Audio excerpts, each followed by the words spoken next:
Jó capítulo 32. Os 3 amigos de Jó pararam de lhe responder ao verem que, apesar de todas as explicações que tinham dado, Jó insistia em dizer que era justo diante de Deus. Então Eliú, filho de Baraquel, o buzita da família de Rão, ficou irado com Jó porque ele se justificava diante de Deus.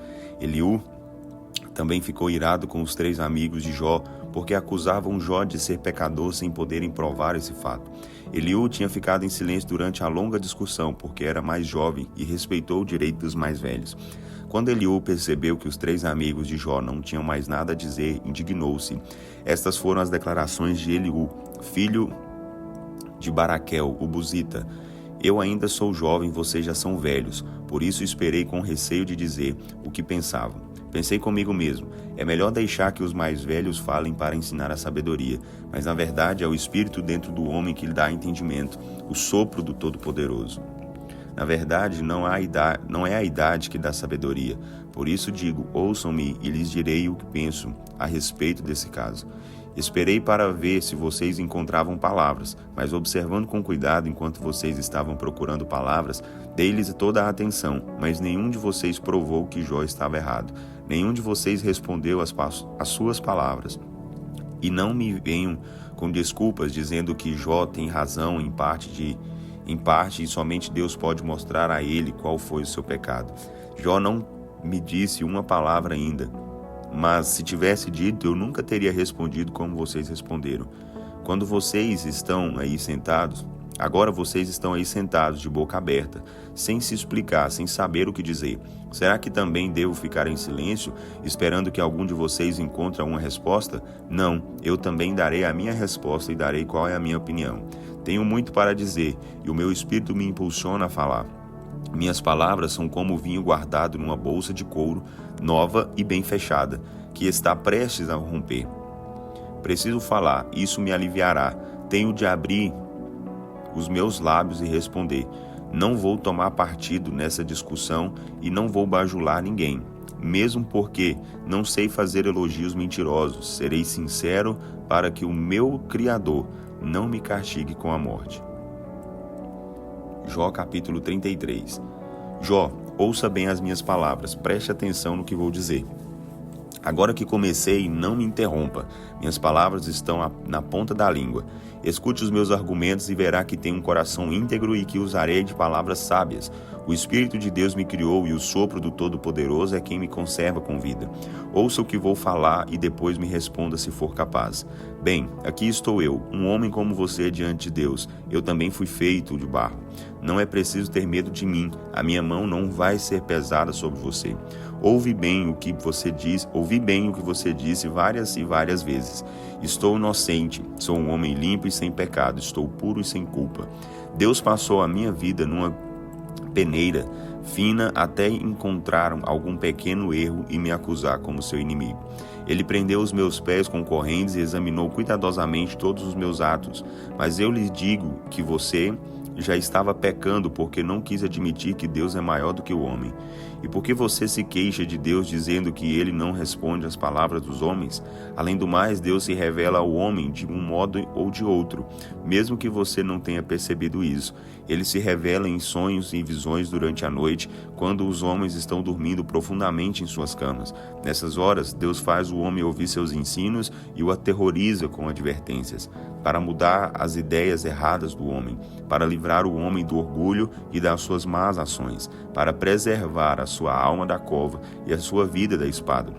Além disso, Deus pode castigar o homem com doenças e seus ossos podem estar em constante dor, a ponto de o homem perder completamente a vontade de comer, por mais gostosa que seja a comida. Ele vai emagrecendo até restar apenas pele e osso. Pouco a pouco sua alma se aproxima da cova e a sua vida dos mensageiros da morte. Mas, se houver um anjo para cuidar dele, um entre 1000 dos anjos de Deus, e pedir em favor e lhe ensinar o que é certo, e disser a Deus, salve este homem, não o deixe ir ao mundo dos mortos, aqui está o resgate pelo seu pecado. Então o corpo desse homem se tornará saudável como o de um bebê, ele ficará forte como o de um jovem. Ele fará orações sinceras a Deus e receberá respostas. viverá feliz na presença de Deus e será considerado justo. Depois ele dirá a todos: eu pequei e cometi injustiça, mas ele me perdoou.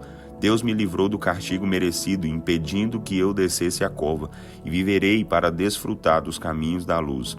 Sim, Deus faz essas coisas acontecerem na vida do homem, em alguns casos, 2 ou 3 vezes, para livrar este homem da morte e fazer brilhar sobre ele a luz da vida. Ouça com atenção, Jó. Não diga nada por enquanto, deixe-me falar. Fale apenas se tiver uma resposta séria.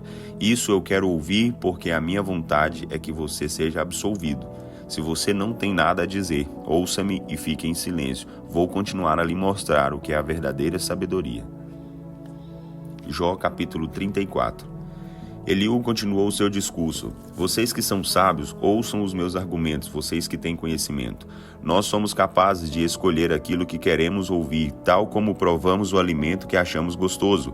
Por isso, devemos descobrir o que é bom e seguir aquilo que é justo. Jó afirma: eu sou justo e Deus me tratou com injustiça. Sou inocente, mas me considero um mentiroso. Sofro uma doença que não tem cura, apesar de não ter culpa. Quem poderia ser tão atrevido como Jó, que despreza a Deus como se estivesse bebendo água? Ele anda como os perversos e se une com pessoas que não prestam. E diz: não vale a pena tentar agradar a Deus. Vocês que têm bom senso, ouçam. Será que Deus faria alguma coisa errada? Será que o Todo-Poderoso cometeria injustiças? Ele dará a cada homem o que seus atos merecem. Cada um será castigado ou recompensado conforme as suas ações. Na verdade, o Todo-Poderoso não faz o mal e não é injusto com os homens. Além disso, quem entregou o poder para ele? Ele sozinho domina a terra e governa o universo. Que seria de nós se Deus retirasse o seu espírito e o seu corpo e o seu sopro? Toda a humanidade morreria num instante e o homem voltaria novamente ao pó. Portanto, se você é sábio, ouça bem o que vou lhe dizer. Como Deus poderia governar o universo se ele odiasse a justiça? Então, por que você acusa que aquele que é justo e poderoso? Aqui na terra não é ele que diz aos reis: vocês não prestam, e aos príncipes: vocês são desonestos. Ele não mostra parcialidade para com as pessoas que estão no poder, nem favorece os ricos em detrimento dos pobres, visto que todos foram criados por ele. O homem morre de repente, em plena noite, sem poder resistir às forças da morte. Os poderosos são retirados sem a ajuda de mãos humanas, pois Deus observa de perto todas as ações dos homens, e ele vê todos os seus passos. Não existe lugar, por mais sombrio que seja, onde os que fazem o mal possam se esconder de Deus. Deus não precisaria observar a vida do homem por muito tempo para levá-lo a julgamento. Sem fazer alarde, ele destrói os poderosos e coloca outros em seu lugar, porque já conhece as ações desses homens e assim manda um castigo pesado que os esmaga durante a noite. Deus castiga os poderosos por causa da sua impiedade diante do povo, de todo o povo, porque se afastaram dele e se recusaram a obedecer às leis divinas. Eles fizeram os necessitados gritar diante de Deus. E ele ouviu o clamor deles e os atendeu. No entanto, se Deus se calar, quem poderá condená-lo? Se esconder o seu rosto, quem poderá vê-lo? Ele domina sobre os homens e nações, para evitar que o perverso domine e não engane o povo. Talvez alguém diga a Deus: sou culpado, não vou mais pecar. Se ainda há algum pecado escondido em minha vida, mostre-me, e eu nunca mais voltarei a fazer isso. Quanto a você, não deve pensar que por isso pode escolher sua recompensa e tomar as suas decisões em lugar de Deus. É você, Jó, que deve dizer, não eu. Diga-nos o que está pensando. Qualquer pessoa de bom senso e sábia que ouve me declara: Jó agiu sem sabedoria. O que ele diz não faz sentido. Se Jó sofresse o castigo mais severo, pois falou contra Deus da mesma maneira que falam os pecadores rebeldes. Aos pecados você acrescenta a rebeldia.